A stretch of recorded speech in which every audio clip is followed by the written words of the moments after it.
Hello friends, welcome back to Rajesh Mahi photo YouTube channel. ఇప్పుడు మనం egg curry ఎలా తయారు చేయాలో చూద్దాం.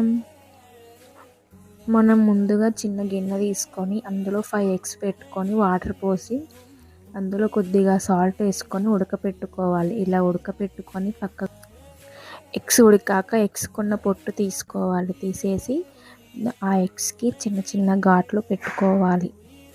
అలా పెట్టుకుంటే గ్రేవీ అనేది ఆ ఎగ్లోకి వెళ్ళి టేస్టీగా ఉంటుంది ఎగ్.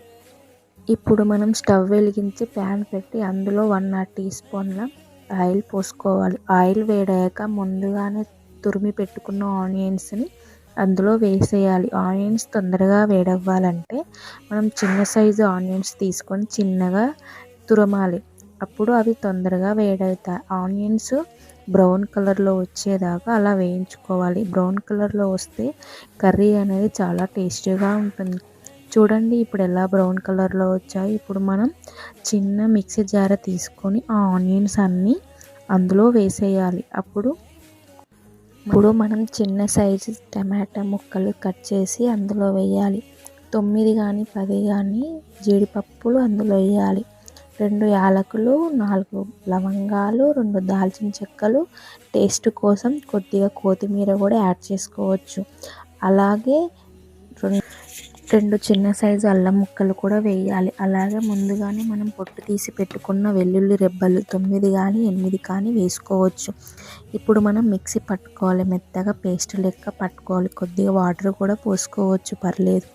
మళ్ళీ స్టవ్ వెలిగించి అందులో ఆయిల్ పోసి చిటికెడు కారం, చిటికెడు పసుపు, చిటికెడు ఉప్పు వేసి అందులో మనం ముందుగానే ఉడకపెట్టుకున్న ఎగ్స్ ఉన్నాయి కదా, ఆ ఎగ్స్ అనేది అందులో వేసేయాలి.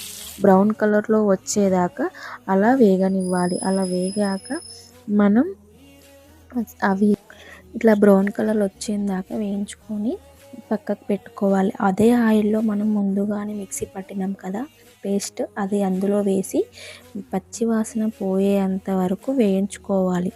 అలా వేయించుకున్నాక చూడండి పక్క సైడ్ ఇట్లా ఆయిల్ ఫామ్ అవుతుంది కదా, అలా ఆయిల్ ఫామ్ అయ్యేదాకా వేయించుకోవాలి. ఇప్పుడు మనం 2 బగారాకులు, కొంచెం కొద్దిగా జీలకర్ర కూడా వేయాలి. అలా పచ్చివాసన పోయేంత వరకు కలపాలి. ఒక 2-3 మినిట్స్ దాకా అట్లా పచ్చివాసన పోయేంత వరకు వేయించాలి. ఇప్పుడు చూడండి ఆయిల్ వచ్చాక కొద్దిగా పసుపు వేయాలి. కొద్దిగా పసుపు వేసి కొద్దిగా కారం, మనకు టేస్ట్కి సరిపడంత కారం వేసుకోవాలి. కారం, ధనియాల పొడి, ఉప్పు అలా వేసేసి అట్లా 1 మినిట్ దాకా కలుపుతూ ఉండాలి. చూడండి ఎలా ఉందో, ఆయిల్ ఫామ్ అవుతుంది కదా, అందులోనే తగినంత పెరుగు టేస్ట్ కోసం వేసుకోవాలి. ఆ పెరుగు అనేది అందులో మగ్గేంత వరకు మనం కలుపుతూ ఉండాలి. చూడండి ఎలా మగ్గిపోయిందో.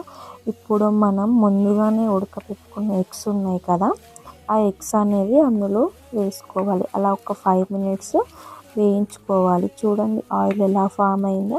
ఇప్పుడు అందులో కొద్దిగా వాటర్ కూడా యాడ్ చేసుకోవచ్చు గ్రేవీ కోసం. ఒక 5 మినిట్స్ దాకా అట్లా మగ్గనివ్వాలి. ఇప్పుడు చూద్దాం రండి కర్రీ ఎలా అయిపోయిందో. చూడండి వావ్ ఎలా మగ్గిపోయిందో కర్రీ. అలా ఆయిల్ ఫామ్ అయ్యేదాకా మగ్గనివ్వాలి. ఇప్పుడు మనం కొద్దిగా మసాలా వేసుకొని అలా కలిపేసుకోవాలి.